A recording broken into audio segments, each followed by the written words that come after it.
What do you make of some of the cynics here, Henry? Well, I mean, Facebook is getting shelled on privacy. Obviously, folks are going to be skeptical of this. I don't actually think this is as big a deal as some people seem to be saying.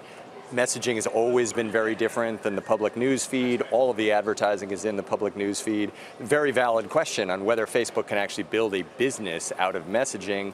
To me, you got to do what WeChat has done. You're folding in payments, you're folding in other things, and frankly, it's remarkable that Facebook hasn't already built a payment platform and some of the other ancillary businesses, but it's not likely to be advertising. Paul, that's my take too. I'm wondering what you think. I mean, Facebook has said they already don't really target ads based on the content of messages, but it seems like under this model, it's not like the news feed is going away, and Facebook will still know who's having the conversation, how often, where they are, and potentially what they're buying. It seems like maybe they have to do this in order to keep people coming back to them so that at least when they're entering the private space, maybe they get a retargeted ad. Well, I think you're onto the exact right things. I think Henry made the exact point here. You know, why isn't Facebook more like WeChat? For those of us who travel around the world, we see these different models that are at play, and it certainly makes more sense. Now, let's not get into the fact that the Chinese are not quite as concerned about privacy as we tend to be about these things. But I think there's a more fundamental thing that's happening here. I've got 3 teenage daughters. They're 17, 18, and now a 20-year-old. 2 of them here on the Stanford campus, so go Stanford.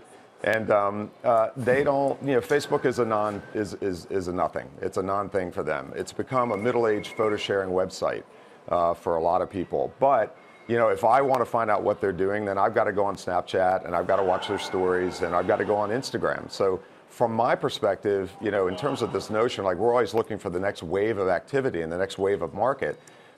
If Facebook didn't have Instagram, I'm not sure what would be going on right now, because that's the platform that's capturing the attention of the middle school kids, the high school kids, and the college kids.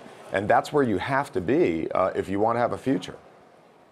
Paul, you just mentioned Snap. That stock's down 3% today as well. What does this do in terms of pressure on that company?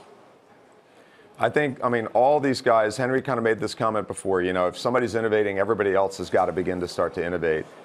In my mind, I'm actually kind of surprised how little innovation there's been around the social platforms from the perspective of integrating all these different services, as Henry had said, with billing, shopping, all these other different pieces. And I got to believe that's the next wave of activity that's going to kick in and that's going to have an impact. Now, I do know, and I have friends over at Facebook who are working in things like infrastructure and scale and so forth, and they're working on some things that are just absolutely out there, space age kind of scale, because they have to get to a place. If you think about where Facebook was 5 years ago, it was a bunch of static images. If you look at much of what's happening on Facebook now, it's video, it's animated, it's all these other different little bits of information, and that pushes them in a whole different direction around infrastructure and scale. So if I'm betting on Facebook, I'm betting on their brains and their ability to keep making moves around that. So far, I'm not jumping up and down as much about kind of the feature function stuff. Meantime, guys, Amazon, JP Morgan, and Berkshire finally unveil a name and details about its joint healthcare venture. They're calling it Haven. It's been a busy week for Amazon, of course, in terms of disruption. The low-price grocery store news earlier this week and the announcement that it's closing all 87 of its pop-ups across the country by April, on a day where Kroger posts a huge earnings miss. You know Amazon well, Henry. Can you explain what you think they're up to on physical retail right now? Well, I think they're experimenting, and I think closing 87 pop-up stores that were originally designed to showcase Alexa and some of the smart speakers, now that they own Whole Foods and they can have them in there and other retail concepts, I think they decided, look, that's not working, shut it down, we'll do something else. One very ironic note, if you think back to the 1990s, is they're actually betting on Amazon Books, the bookstore. Here, you know, it was a huge conflict about digital and bricks and mortar in the 1990s. They started with books, and now they're back at their roots, basically, on the other side. Paul, why has it become so essential? When you look at Amazon or even some of the other Chinese e-commerce companies, for example, that are now expanding so aggressively into brick and mortar, why has that become such an essential pillar for growth moving forward? And if it has been, then why would a company like Tesla be rolling back out of it? Yeah, wow, boy, a lot of good stuff in there to unpack. I think, you know, Henry's touching on the right thing in terms of thinking about Amazon. The way I think about this with a large company like an Amazon, when they go out and roll out something like these 87, Yeah, I've been in these meetings in these large companies. They're like, hey, what's the impact here? Come on, like we're at umpty-ump billions of dollars of revenue and profit and things like that. Let's just push that away. Let's go try something else that can do something at large scale.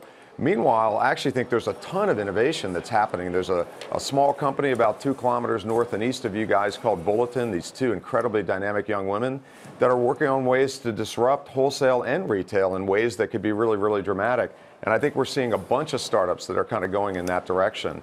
So I think there's actually quite a bit of movement here that's going to happen. And, in the case of Amazon, they're at such scale right now that I think they're going to have to be in the places where what are we going to do that's going to move the meter by tens of billions of dollars and put us in a completely different position from a profit perspective?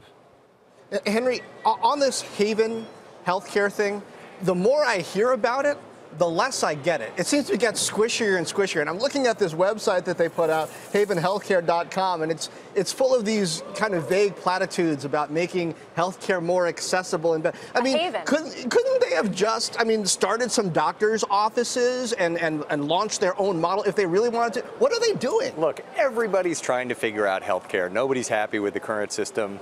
There's 3 big, good companies that have a lot of potential customers and employees for this. Atul Gawande is great, super smart. Hopefully they can figure something out. We'll see. But there's a lot of innovation around healthcare. It's very exciting. As you mentioned, like these retail doctors are starting to proliferate. So there are many experiments going on. Let's just hope that this is one that works. This is the least exciting of them so far. It's vapor so far. We'll see.